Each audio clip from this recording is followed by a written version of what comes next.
আসসালামু আলাইকুম। সবাই কেমন আছেন? আশা করি আগের তুলনায় কিছু ভালো থাকলেও কিছু খারাপ দিকও নতুন করে লক্ষ্য করছেন আপনারা। যে আমাদের দৈনন্দিন জীবনে যে সমস্যার জন্য আমরা পুলিশের কাছে যাই, সেখানে নানা রকম সমস্যা তৈরি হয়েছে। তারা কর্মবিরতি করেছে। যার জন্য আবার অনেকে গুম খুন করা হয়েছে। যে তথ্যের জন্য আমরা যাচ্ছি বা যাই, সেই তথ্যগুলো আমরা সঠিকভাবে পাচ্ছি না। অনেকেই যারা এতদিন অপকর্ম করেছেন, মানুষকে কোথায় রেখেছেন না বলেই তারাও পালিয়েছে। আশা করি কেউ নতুনভাবে হিংসায় পুরো অন্যর ক্ষতি করবেন না। এদেশে নতুন করে আবার বিচার হবে, সবাইকে জবাবদিহিতা করতে হবে, জনসম্মুখে সবাইকে দাঁড়াতে হবে। দয়া করে অন্য কারো হিংসা পরায়ণতা নিয়ে অন্য কারো ক্ষতি করবেন না দয়া করে। আজকে অনেকগুলো কথা বলার জন্য এসেছি, অনেক কথাই বলতে ইচ্ছে হয়। তবু কয়েকটি বিষয় ছোট্ট করে একটু আলোচনা করি। যখন আফগানিস্তান ধ্বংস পথে ছিল, অনেক সময় যুদ্ধ করার পরে তারা স্বাধীনতা আনলো। অনেকেই ভেবেছিল যে তাদের ক্রিকেটটা ধ্বংস হয়ে যাবে, কিন্তু এখন তারা অনেক অনেক উন্নত। তেমনি আমাদের এই ভাইদের মধ্য দিয়ে যে আমাদের নতুন দ্বিতীয়বারের মতো স্বাধীনতা অর্জন করেছি, যারা শহীদ হয়েছে তাদেরকে স্মরণ করছি। আমি নিজেও যতটুকু সময় পেরেছি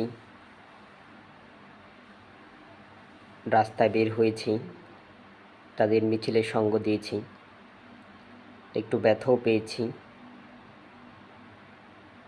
কিন্তু যারা উদ্যোক্তা, যার মিছিলের সামনে দাঁড়িয়ে টান টান উত্তেজনার কথা বলেছে, যারা শহীদ হয়েছে, তাদের শ্রদ্ধাভরে স্মরণ করি। আমাদের মতো যারা এই প্রজন্মের তরুণ, যারা ৭১-এর গল্প শুনেছেন আজ, তারা হয়তো অনেক কিছু দেখেছেন, অনেক কিছু জানতে পেরেছেন। কীভাবে মুক্তিযোদ্ধা না হয়েও মুক্তিযুদ্ধের সার্টিফিকেট নিয়ে একেবারে নিজেরা খাচ্ছে, তাদের ছেলেমেয়েদেরকে খাওয়াচ্ছে, তাদের নাতিপুতিদেরকেও খাওয়াচ্ছে। এই প্রজন্ম ইন্টারনেটের প্রজন্ম, প্রযুক্তির প্রজন্ম। এখানে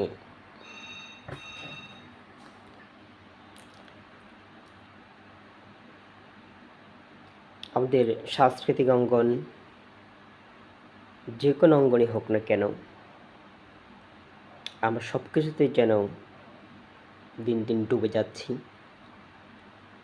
আমরা যেন হারিয়ে যাচ্ছি আমাদের পুরনো সেই দিনের, হোক গান, হোক নাটক কিংবা সিনেমা, সব কিছু যেন হারিয়ে যাচ্ছে। আমাদের ক্রিকেট যে জায়গায় দাঁড় করানোর কথা ছিল, ১,০০০ কোটি টাকা আছে হয়তোবা, জানি না এখন আছে কি না। পাপন কী করেছে উনিই ভালো বলতে পারে। কিন্তু যে পরিমাণ টাকা আমাদের আছে, সেই পরিমাণে আমরা ক্রিকেটকে উন্নত করতে পারি না, কোনো মাঠঘাটকে উন্নত করতে পারি না। শুধু যে টাকাগুলো আছে যদি প্রকৃতপক্ষে থেকেই থাকে, এই দেশের সংকটময় সময়ে যেন কিছু টাকা হলেও রাষ্ট্র সংস্কারের কাজে ব্যবহার করা হয়। যারা যারা শোষণ করেছে এতদিন, শাসন বলবো না, শোষণ করেছে যারা, তাদেরকে যেন ছাঁটাই করে, যারা কোটার খেলোয়াড় আছে, যদি কোটার খেলা ভালো খেলে সে থাকুক, কিন্তু যারা প্রতিবারেই বারবার সাপোর্ট দিব আমরা, যারা আমাদেরকে নিরুৎসাহিত করে, তাদেরকে দয়া করে বসান। যেসব প্রতিভা আমাদের থেকে হারিয়ে যাচ্ছে দিন দিন, তাদেরকে দয়া করে খেলার সুযোগ দিন। আমাদের পুরো রাষ্ট্র সমাজকেই পরিবর্তন করতে হবে এবং তারুণের মধ্য দিয়ে আমাদের দেশ পরিবর্তন হবে। আমাদের ফুটবলটা তো আর আগে ডুবে গেছে, মানুষ ঘৃণার চোখেই দেখে অনেকটা। সারা বিশ্ব যখন ফিফা খেলে, আমরা অন্যের খেলার দিকে তাকাই। আমাদের বাংলাদেশের হয়ে প্রতিনিধিত্ব করার জন্য কেউ নেই বা থাকে না।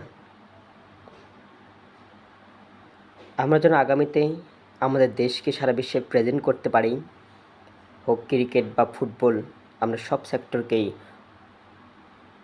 উন্নত করে সারা বিশ্বে প্রেজেন্ট করতে চাই, নতুনদের খেলার সুযোগ করতে চাই। অনেকেই দেখলাম আজকে প্রতিহিংসাপরায়ণ হয়ে অনেক কিছু ধ্বংস করছেন, আবার এখনও কেউ কেউ বেক্সিমকোর মতো কোম্পানিকে ছিনিয়ে নেওয়ার চেষ্টা করছেন। আসলে বেক্সিমকো কোনো দোষ করেনি, বাংলাদেশের 1/3 ওষুধই তারা উৎপাদন করে, কিন্তু যে লোকটা করত তার বিচারের আওতায় আনেন। আমি বলবো না যে সবসময় সরকারি খাতে সব কিছু নিয়ে যান, তার যে অর্থ, যে ব্যাংক লুট করেছে, বিদেশে পাচার করেছে, তার যে সম্পদ আছে তা দেশের কাজে লাগানো দরকার আমি বলে মনে করি। এবং যে তার ফ্যাক্টরি আছে সেগুলো সরকার চাইলে তাদের থেকে হেল্প নিয়ে কিছু টাকা দিয়ে তাদের থেকে রাষ্ট্র সংস্কারের কাজে, আমাদের যেহেতু এখন সব কিছু শূন্য, তো আমাদের টাকার প্রয়োজন আছে। অনেক মন্ত্রী এমপিদের বাড়ি জ্বালিয়ে পড়ে দিচ্ছেন। আসলে জ্বালাও পোড়াও না করে আপনারা স্বেচ্ছায় তাদের অর্থ সম্পদগুলো সরকারের কাছে তুলে দিন। অন্যায়ভাবে যেগুলো তৈরি করেছে, ইনকাম করেছে, যেটুকু আছে তাদের তো বিচার আওতায় হবেই। তাদের সম্পদগুলো সরকারে আপনার আমার উন্নয়নের কাজের জন্য যাতে ব্যয় করতে পারি সেই ব্যবস্থাটুকু করুন দয়া করে। আর একটা বাড়িতেও হাত দিবেন না, ভাঙচুর করবেন না, পোড়াবেন না। প্রয়োজনে এগুলো নিলামে তুলে সরকারের সহযোগিতায় ওই টাকা দিয়ে দেশ রক্ষার কাজে লাগান। এ দেশ আমাদের।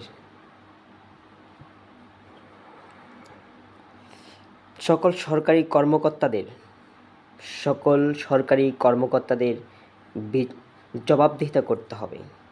কোনো সরকারি কর্মকর্তাকে ছাড় বলা যাবে না। আমরা চাই না যে তাদেরকে ছাড় বলি, তারা ছাড় শুনতে শুনতে আমাদের কাজ করা বন্ধ করে দেয় প্রায়। ঘুষ বাণিজ্য হতে সব কিছুই যেন তারা দিনকে দিন উপরে উঠে যায়। শূন্য থেকে কিভাবে তারা কোটিপতি হতে হয় একমাত্র ঊর্ধ্বতন কর্মকর্তারাই জানেন। ধরুন আপনি অফিসের বস, আপনার আন্ডারে 5 জন কাজ করে, আপনি যখন ঘুষটা শুরু করবেন, বাকি কেউ যদি একজন বিরোধিতা করে তার চাকরি থেকে নট করে দিবেন, তাকে মিথ্যা অপবাদ দিবেন। বাস্তবিক পক্ষে সকলকে জবাবদিহিত করতে হবে। প্রমাণস্বরূপ সিসিটিভি ক্যামেরা ও কথোপকথন রেকর্ডের ব্যবস্থা করতে হবে। উন্নত যত প্রযুক্তি আছে সব প্রযুক্তি ব্যবহার করতে হবে। গোপনেও যাতে কেউ অন্যায় কাজ না করতে পারে সেদিকে সর্বদা আমাদের আইন শৃঙ্খলা বাহিনী ও আমাদের নিজেদের থেকে সতর্ক থাকতে হবে।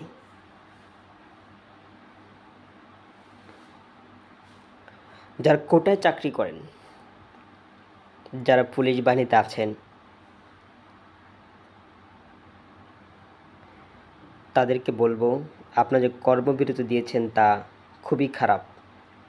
বুঝলাম যে আপনারা আরেকজন হুকুমে গুলি চালিয়েছেন, আপনি চাইলে সেই গুলিটা না চালিয়েও পারতেন। যে গুলি চালিয়েছে অন্যায়ভাবে নিজকে প্রমোশন করার জন্য, নিজকে জাহির করার জন্য, তাদেরকে ধরিয়ে দিন। যারা চাকরি ছেড়ে চলে গেছেন এই অন্যায় দেখে, আশা করি তারা আবার চাকরি ফিরে পাবেন। তাদেরকে সরকারকে আহ্বান করব তাদেরকে আরও কীভাবে প্রমোশন করা যায়।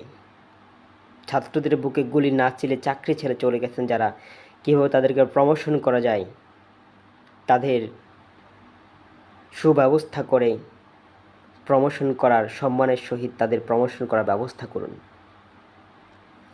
জানি না এই সময়টাকে সরকারের কেমন হবে বা কী আসার বিষয়। ডক্টর ইউনূস সহ যারা আছেন তারা কখনোই রাজনীতির সাথে সরাসরি যুক্ত না হলেও সারা বিশ্বে তাদের বা তার যথেষ্ট পরিমাণ সুনাম এবং মর্যাদা আছে। আশা করি উনি সব দিকেই খেয়াল করবেন। একজন ক্ষুদ্র পিপীলিকা হতে যত ছোট বড় সব দিকে নজর দেবেন। আশা করি আমার ভাইয়েরা তাকে সর্বদা সহযোগিতা করবে এবং তাদের দাবি বাস্তবায়ন যাতে হয় সেই ব্যবস্থা তারা করবে। আমি তাদের দাবির সাথে, তাদের চেষ্টা, তাদের কর্মের সাথে সর্বদা একতা পোষণ করি।